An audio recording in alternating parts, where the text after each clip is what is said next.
सर्वप्रथम मैं यहाँ पर आए हुए सभी एनएसएस के स्वयंसेवक, मंचासीन अतिथिगण सभी को प्रणाम करता हूँ। सर को धन्यवाद देता हूँ कि मुझे यहाँ पर बोलने का स्वतंत्र मौका दिया।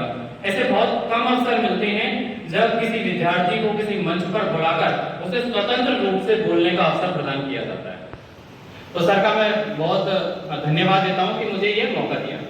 जैसा कि आप सबको पूर्व में विदित है कि आज हम यहाँ एनएसएस के स्थापना दिवस को मनाने के उपलक्ष्य में एकत्रित हुए हैं। वर्षों पूर्व आजादी के बाद जब एक राष्ट्रीय सेवा की जरूरत आन पड़ी, जब राष्ट्रीय निर्माण हो रहा था, तो राष्ट्रीय सेवा की जो एक भावना थी जो युवाओं में थी, उसको एकत्र करने के लिए इस संगठन का, इस योजना का निर्माण किया गया।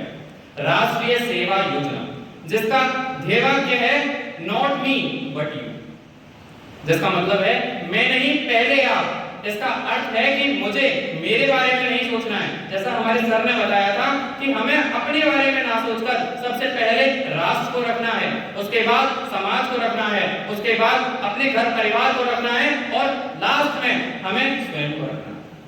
मतलब सबसे पहले राष्ट्र हित सोचना है। जैसा कि मैं हर बार सोचता हूं कि देशभक्ति वो नहीं होती कि बॉर्डर पर जाकर आप बंदूकों से आतंकवादियों को मारो या दुश्मनों को मारो। देशभक्ति वो होती है जब आप देश में रहकर देश के हित के बारे में सोचो। अगर आप सड़क पर जा रहे हो, आपको एक बुजुर्ग रास्ता क्रॉस करता हुआ दिखे तो आप उसकी सहायता करो। अगर रास्ते में कोई एक्सीडेंट हो जाए तो घायल की सहायता करो, उसको हॉस्पिटल पहुंचाओ।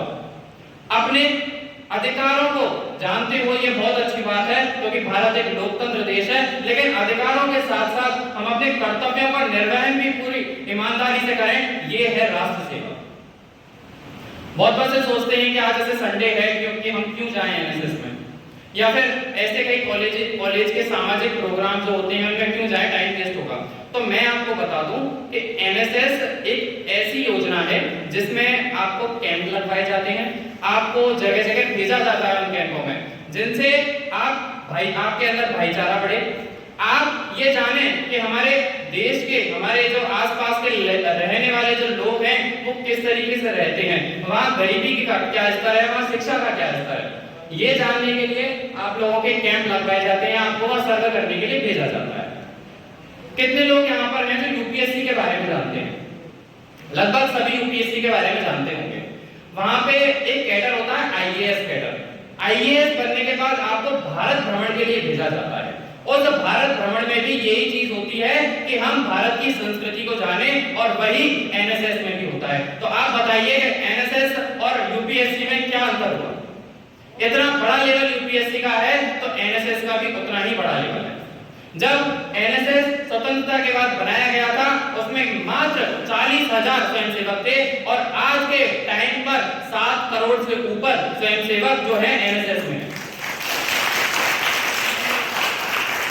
जैसा सर ने बताया कि युवा जो होता है वो किसी देश की नींव होता है। आपको यह जानकर बहुत अच्छा महसूस होगा कि भारत एकमात्र ऐसा देश है पूरे विश्व में जिसके पास युवा शक्ति है। आज भारत जनसंख्या की दृष्टि में पहले नंबर पर तो आ चुका है, लेकिन युवाओं की दृष्टि में भी वो हमेशा पहले स्थान पर था। चाइना, जिसमें इतनी सारी पॉपुलेशन है, इतनी सारी जनसंख्या है, लेकिन उनके जो जनसंख्या है उसमें वृद्ध जनसंख्या सबसे अधिक है, लेकिन भारत एकमात्र ऐसा देश है जहां पे युवा शक्ति है।